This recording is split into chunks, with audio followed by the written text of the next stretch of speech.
Hello, everybody, and welcome to a Saturday episode of the Degenerate Disseminators podcast. I'm your host, Jordan, and we have our co host, Daniel, in the building with us today. Hey guys. So, absolute behemoth of a Friday, guys. We put out four picks on our episode yesterday. Um, there was a play, I don't know if I mentioned it, but there was a play I was waiting to get a line on. It was the Celtics versus Suns first half team total for the Celtics. Came out, liked it, added it. But we're gonna recap everything really quick. Sacramento Kings over 114 and a half points. They cleared that with like 6 minutes left to spare. That was really no sweat at all. Braves minus 1.5.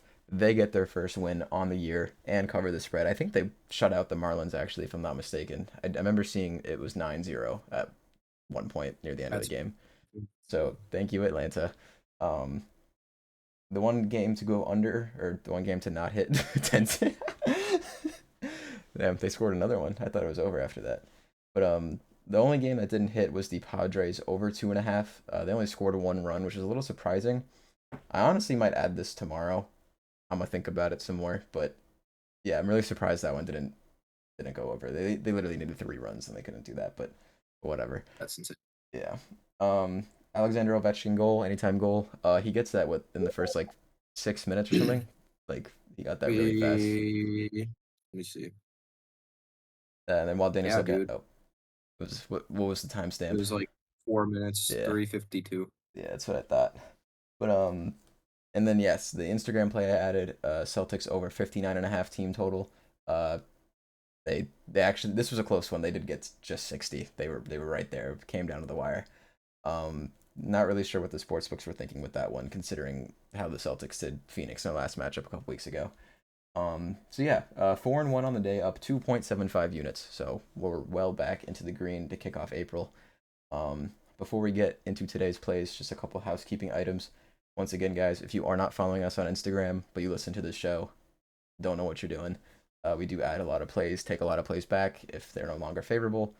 And if you really want the full Degenerate Disseminators experience, you got to be following us on there. And what was the other thing? Oh yes, our Picket link. We do have an affiliate code for the app Picket. Daniel actually just signed up with them, and he thought it was pretty cool, right, Daniel? Yeah, it was. They track my bets and stuff, so Yeah. I So thought if it was cool. you guys Tell want me to how much see prop I can potentially make. exactly, that's only the surface of it, guys. If you really dig deep into there in that app, there's a lot of cool features. And if you use our code, you do get a guaranteed $3 cash, Venmo or PayPal to you. And then you have a 1 in 100 chance of winning $100. Same thing, cash. It's not like Hard Rock credits. You can do whatever you want with it. So please feel free to check them out. I will leave the link for our affiliate link in the description down below for both Spotify and YouTube. And yeah, without further ado, guys, we're gonna kick things into Saturday mode, and I'm gonna kick the rock, not swing the rock, guys. I'm kicking it. I'm serious today. Right to Daniel for his hockey play of the day. Um, all right. So one thing I want to say before I get into my actual pick is if you followed the side bet from yesterday, I had a side bet for Capitals minus 1.5 that also cashed. So congratulations to anyone who took that bet. Anyways, getting into today's pick, my first and only real pick of the day. We are taking, and this is another player prop, Macklin Celebrini for half an assist against the Kraken. So, Kraken are playing at the Sharks once again. Um, this marks their fourth game against each other and the final game of the season that they're going to have. It's going to close out the season series. Right now, San Jose is up 2-1 in the season series, beating the Kraken 8-5, 4-2, and then the Kraken beating them in their last matchup in January 30th, 6-2.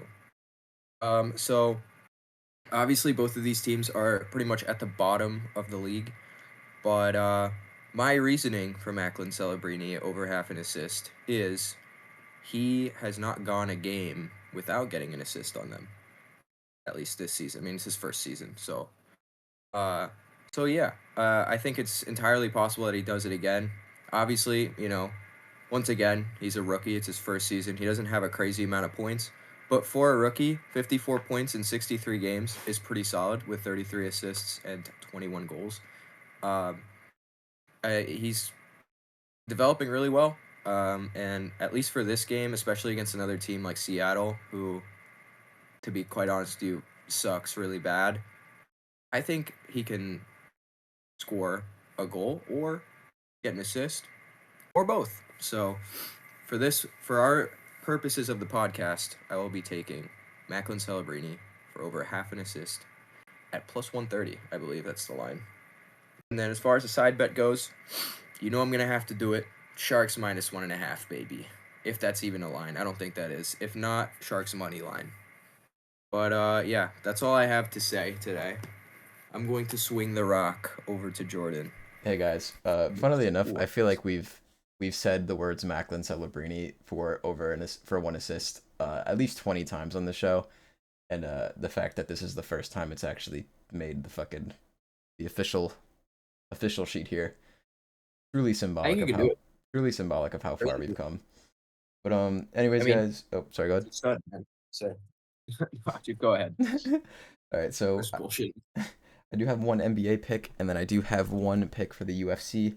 There is another fight I like for the UFC card. I guess I'm gonna wait and see how the basketball game goes because that's the first thing up on the slate.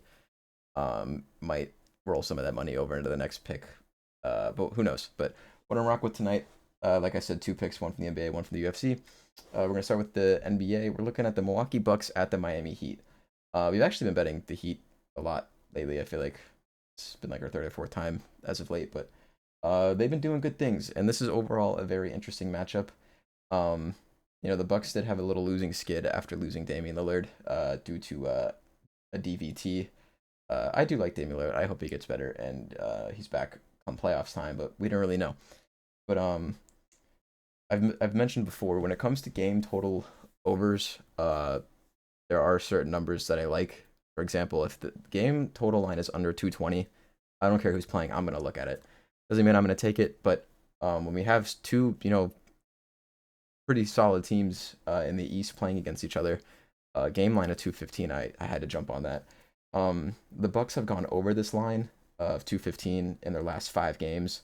The Heat have gone over 3 out of the last 5, but the unders were against Washington and what was the other team? Philadelphia. Sorry. So two very struggling teams. The Heat did put up a lot of points on them. They just couldn't get their offenses going.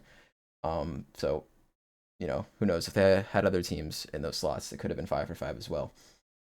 This is their fourth meeting between these two teams, and 2 out of these 3 meetings, they have gone over the line of 215.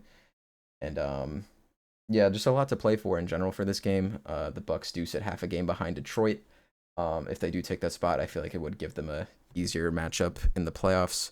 Because right now where they're at, they're projected to play the Knicks. If they do move up a spot, they would play the Pacers, which I think is just a better matchup for them in the first round. Um, and the Heat just came off a 6 game win streak. Could have been 7, but Ja Morant had other plans. So I think they're coming back and they want to, hopefully win out the rest of the season. Who knows? And in terms of this matchup head to head, the Heat have been solid defensively, but the Heat still do have a pretty undersized lineup. The usage of Khalil Ware has been great, but he's still a rookie. Um, Still a lot to learn, especially defensively. And yeah, I think Brook Lopez and Giannis Antetokounmpo are definitely gonna have a size advantage against this small ball Miami Heat lineup, and they can definitely score a lot of points together, which they have been doing in the past 2 games, which the Bucks have won. So I think both teams score a lot. They're both gunning for this win, and I think 215 is way too low. Even if it's like 221, 222, I'd probably look at taking it, but sportsbooks are tripping, and this line has actually already jumped up to 215 and a half. So I guess we'll see where the line movement goes. But first pick of the night, I'm going game total over 215 for the Heat versus the Bucks tomorrow for 1.15 units. And then moving into the UFC. I was telling Daniel I kind of want to try something new. After we have a solid day, maybe throw in some plus money stuff. We usually save a lot of plus money bets for we're having a really rough patch, or we're trying to make up losses for the month.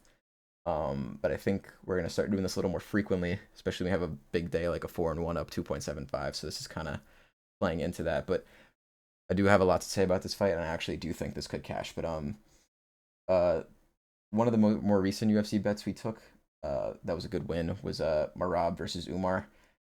It's kind of the same situation here, obviously not to the same scale, but overall, I think Josh Emmett just has much more experience.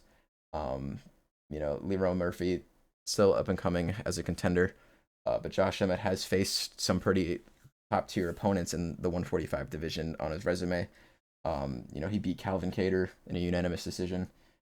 We all know what he did to Bryce Mitchell, guys. If you haven't seen that, you ain't watching UFC. But and he has fought Ilya Taporia. I mean, he did get dragged for 5 rounds, but I feel like that win actually has aged pretty well considering what Max did to his next two opponents after that fight. Um, and then he also did fight Yair Rodriguez for the vacant featherweight world title at one point. I believe that was 2 years ago. Um, yeah, I just think his resume is better. Um, and Emmett hasn't beaten some of these top guys, but I feel like Leroy Murphy just can't bring anything to the table that Josh Emmett hasn't seen before. Um, yeah, I know a big argument for this is that he's 40. He's only been knocked out once, guys, and it was back in 2018, coming up on 7 years ago. I don't think his chin is all that gone at all.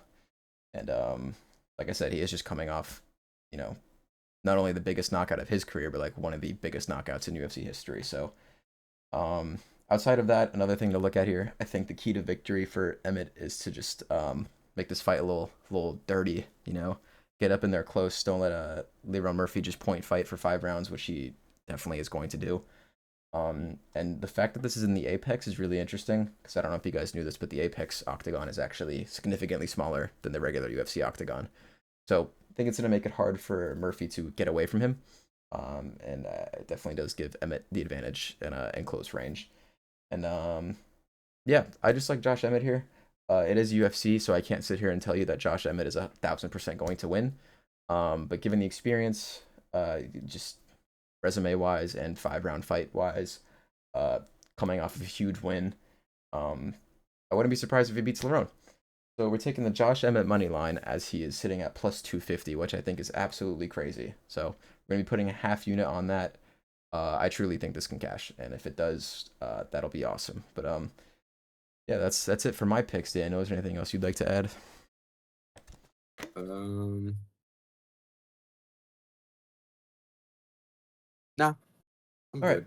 Well, guys, we're gonna kick it into the recap. I know we're coming off a 5 pick day, but like I said, we're gonna take some stabs at some plus money bets today.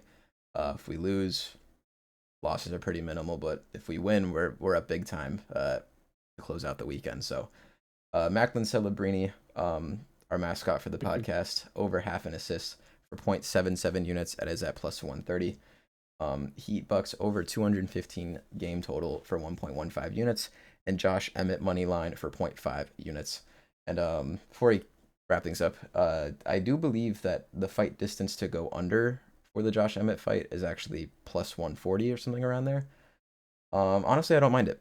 If you guys want to play that, go ahead. I'm probably just gonna stick with Josh Emmett, but that gives us 3.42 units in play. I'm gonna round it down to 3.4 just to make things easier. And yeah, hopefully we can keep this ball rolling, guys, and we will catch you in the next one.